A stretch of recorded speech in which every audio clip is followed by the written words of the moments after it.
जय मां सरस्वती की। साथियों, आजकल चंद अंधभक्त और सत्ता के चाटुकार ध्रुव राठी को जर्मन शेपर्ड के नाम से संबोधित कर रहे हैं। वीडियो का टाइटल देख के आप लोगों को पता चल गया होगा कि मैं किसके बारे में बात करने वाला हूँ। ध्रुव राठी के बारे में। जर्मन शेपर्ड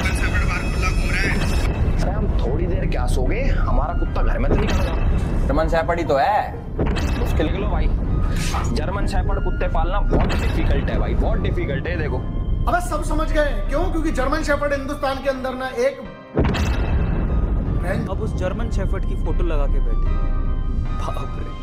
आपको जैसे आपके टोले जर्मन शेपर्ड भी बोलते। सुभाष चंद्र बोस जो एक महान स्वतंत्रता सेनानी थे, वे भी जर्मन में रहते थे। फिर लोगों ने उन्हें कैसे देशभक्त कहा और वो एक कैसे महान स्वतंत्रता सेनानी कहलाए? क्योंकि उसका एक कारण था, उस टाइम पे इंडिया में अंधभक्तों की नस्ल पैदा नहीं हुई थी। वरना सुभाष चंद्र बोस एक देशभक्त के नाम से नहीं बल्कि देशद्रोही के नाम से जाने जाते। एक बात और है, इन अंधभक्तों को ध्रुव राठी के साथ साथ उनकी पत्नी से भी दिक्कत है, क्योंकि वो जर्मन से है तो वो भारतीय कैसे? तो अंधभक्तों, आपको एक बात बता दूं, सुभाष चंद्र बोस जी की पत्नी थी एमिली, वो भी एक विदेशी थी। वह एक ऑस्ट्रेलियाई परिवार से थी। फिर भी उसने भारत की आजादी के लिए सुभाष चंद्र बोस के साथ अपनी जिंदगी दांव पर लगा दी थी। ध्रुव राठी अपने पॉलिटिकल कमेंट्री और एजुकेशन कंटेंट के लिए जाने जाते हैं, जो रचनात्मक और आलोचनात्मक सहारण करते हैं। और इसका प्रूफ उसकी वीडियो में आप नीचे कमेंट बॉक्स में देख सकते हैं। ज्यादातर इंफॉर्मेटिव और रेस्पेक्टफुल कमेंट होते हैं।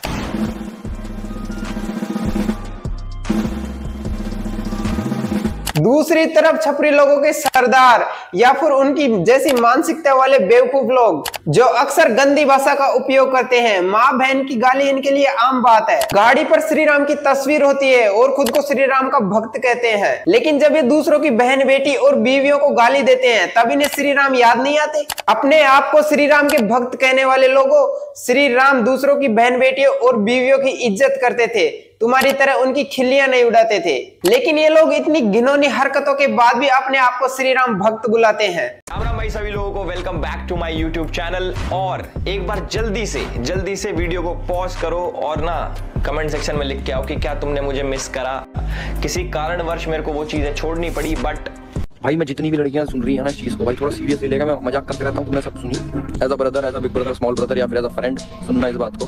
भाई अपना जो धर्म है ना, वो बहुत खुशकिस्मत लोगों को मिलता है, खासकर लड़कियां। कन्वर्जन अगर तुमने कर लिया तो तुम्हें सिर्फ डिफीट मिलनी है जिंदगी में। बाकी मुझे कुछ पता नहीं, पता तुम्हें सिर्फ डिफीट मिलनी है। अपने धर्म के साथ रहो भाई। हिंदुइज्म वे ऑफ लिविंग है, कोई धर्म भी नहीं है, वे ऑफ लिविंग है। यही होता जो होता है ऐसी। जनवरी में भगवान श्री राम का मंदिर जब बना था ना, तब इंस्टाग्राम पे रील्स की, फोटोज की, भगवान श्री राम के पोस्ट की बाढ़ आ गई थी। भाई सब सनातनी बन गए थे टीका लगा के। तब बिलीव नहीं करोगे, मुझे ऐसा लगता था कि अब सनातन धर्म के मानने वाले लोग जाग गए, हिंदू जाग गया। लेकिन 2 महीने बाद ही ये हिंदू मोदी और मोदी का नाम लेने वाले और मोदी को सपोर्ट करने वालों को गालियां देते। और अफसोस की बात क्या है पता है? जो लोग पहले डीपी तक में भगवान श्री राम की फोटो लगा लिए थे अब सभी हिंदू भाई और श्री राम भक्त एक बार कमेंट में बताओ कि एलविस यादव और ध्रुव राठी में से किसमें श्री राम वाले गुण है और किसमें बाबा राम रहीम वाले। अपना जवाब नीचे कमेंट में बताओ। अभी हाल ही एलविस यादव ने एक पोस्ट अपलोड की थी जिसमें इन छपरियों ने ध्रुव राठी और उनकी पत्नी के बारे में बहुत ही घटिया और गंदे कमेंट्स किए थे।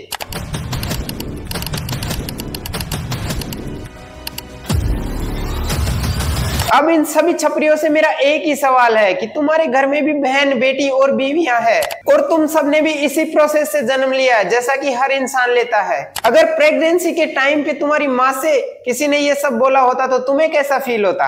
अगर तुम्हारी सिस्टर के लिए कोई ये वर्ड यूज करेगा तो आपको कैसा लगेगा? दोस्तों, इसी बात से पता चलता है कि एलविस यादव और उसकी छपरी सेना की मानसिकता क्या है। ये सभी लोग हमारी समाज की औरतों के लिए खतरा है और साथ में ये इंसान कहलाने के लायक भी नहीं। दोस्तों, जैसा कि आप सब लोगों ने देखा होगा कि ध्रुव राठी के सब्सक्राइब बहुत तेजी से बढ़ रहे हैं और कारण स्पष्ट है कि पहले कम लोग एजुकेटेड थे, लेकिन अब जैसे जैसे लोग एजुकेटेड हो रहे हैं तो उन्हें गलत और सही में फर्क नजर आने लगा है और अब ये पता लगा सकते हैं कि किसको फॉलो करना है और किसको अनफॉलो।